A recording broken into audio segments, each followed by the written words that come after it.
Well, welcome to the channel, viewers. Reverend Dr. J.W. Morrison, theologist, Gosford, Central Coast, New South Wales, Australia. I want to share a testimony on my last relationship and how hard it was at the end, probably for her and for myself, and what can happen if things are left latent. And sometimes people are caught in a situation that they can't necessarily bring resolve because it's going to cause conflict in a different area, particularly if it's with a family member that just doesn't like the partner that they've got, or whatever the story is.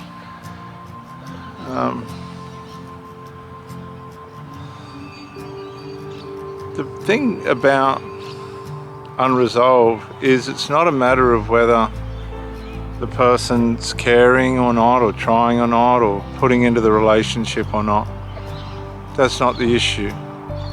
That's, to me, is never should be the issue. The matter of the situation is the trauma that the unresolved can cause. And when you're trying to wonder why somebody has hostility towards you, and you're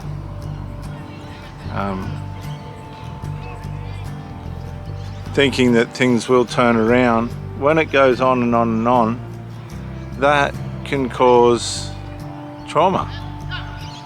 It wears you out. You're waiting for things to change, but you're waiting in vain, because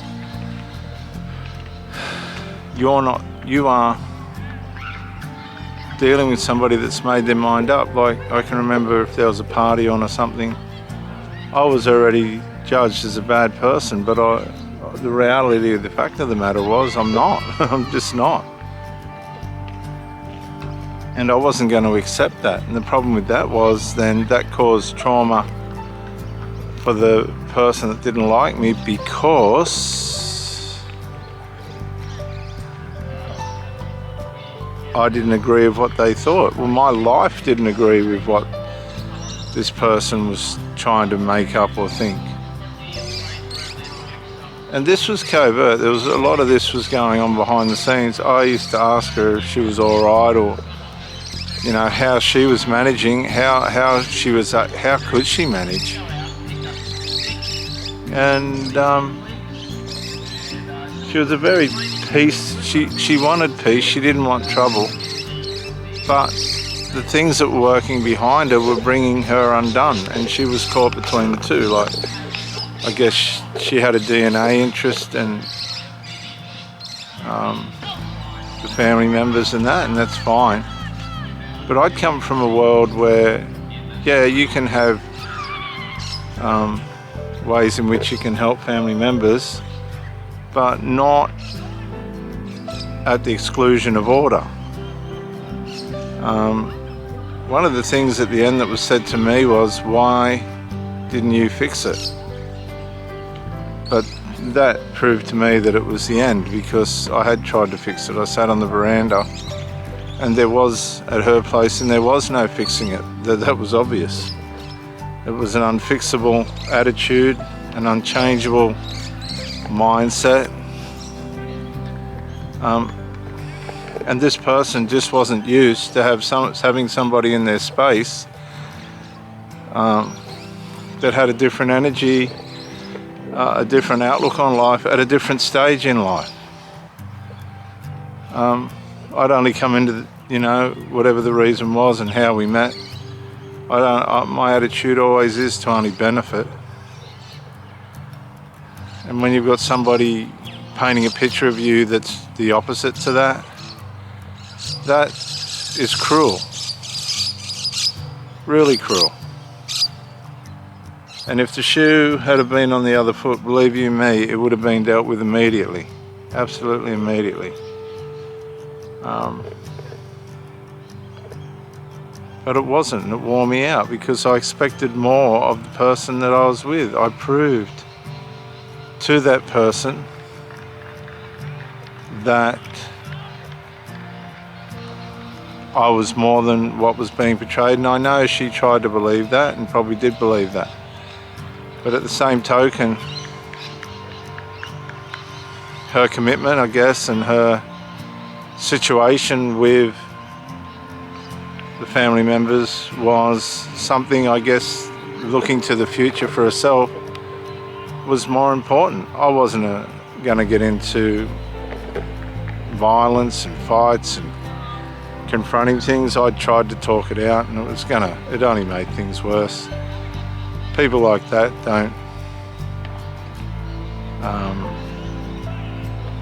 usually don't relent once they dig their heels in. And while they're bringing trauma on themselves, they say they love their mother and all the rest of it. They don't, because if they did, they'd mind their own business.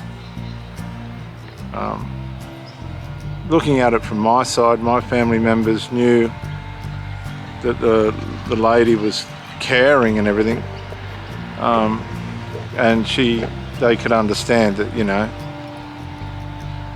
she's got every right to not want to cause trouble with the family.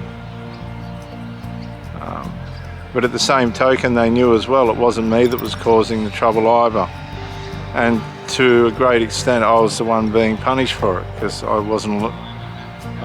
she wasn't encouraging me to go to her place, which was one of the situations in the relationship that brought her undone. I just said to her, look, I want to meet someone that I can visit as well, that's going to have a balanced, reciprocal relationship. And unfortunately, not by way of, I guess, her being deliberately mean, but again, by way of circumstance, and I've said this all along, it's all been by way of circumstance. She just couldn't find a way to resolve. She was stuck between two worlds. She was split between two worlds, the world of her family member that wasn't in conjunction with where her life was possibly going to head, and the world with me, which was where I wanted to take her, but I knew I couldn't take her anywhere, because you can't move forward with split people. They got their feet on both sides of the fence, and that just doesn't work when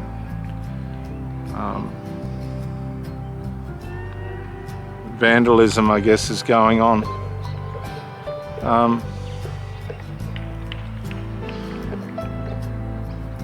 I guess at the end, for me, after a lot of consideration and counsel and, you know, understanding that this lady wasn't going to give in easily, I guess, she put up a pretty good fight for herself, and that's to be acknowledged. By the time it did come to the end, the truth of the fact of the matter was I was conceived to be more of the problem than what I was told, which was very disappointing. But that's, you know, people are entitled to their opinion. And I mentally had had enough. I understand what trauma is. I went upstairs and laid down, and something just come to me and said, this is it. That's the end. That's the end of the relationship. It's not, the relationship is not how you perceive it to be. It's much worse than that. And that was it. That was the end. I just said, you know, she said, I need to be alone. I thought, you need to be more than alone. Goodness gracious. She was all but alone, as far as I could see in the relationship. But yeah, if you need to be alone, I'm telling you that I ain't going to be around anyway, so that was up to her what she wanted to do. But I also said to her, well, that's the monkeys off my back, because I had enough. I'd had enough. The effort and person that I was trying to put into it was squashed. You couldn't, you know, be the proper person that you were meant to be. It began to become unhealthy. And you do characteristically form into things if you're not careful. that aren't good for you, by way of these people that aren't gonna allow you to be the man you need to be. And if somebody's not allowing you to be the man you need to be, then they don't need you as a man. You're just a convenience. Doesn't mean they don't care about you or love you, whatever they think, but it's a strange version of it. Once you get out and you examine yourself, you don't try and blame shift and all that stuff. You take personal accountability, you get counselling and all the rest of it. You do come out the other side, and I guess they go to where they're more comfortable and where they are prepared to stand up and fight, and you find people that are more, you know, on your level, on your wavelength, that aren't gonna villainize you and all that kind of stuff. And it's healthier and it's better. So with that said, it's never about victimizing or villainizing from my side. It was about trying to find what the answer was.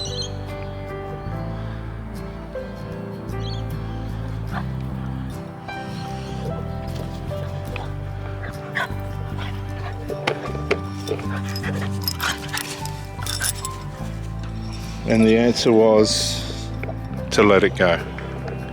I'm Reverend Dr. J.W. Morrison, theologist, Central Coast, New South Wales, Australia. Thank you for joining me, and bye for now.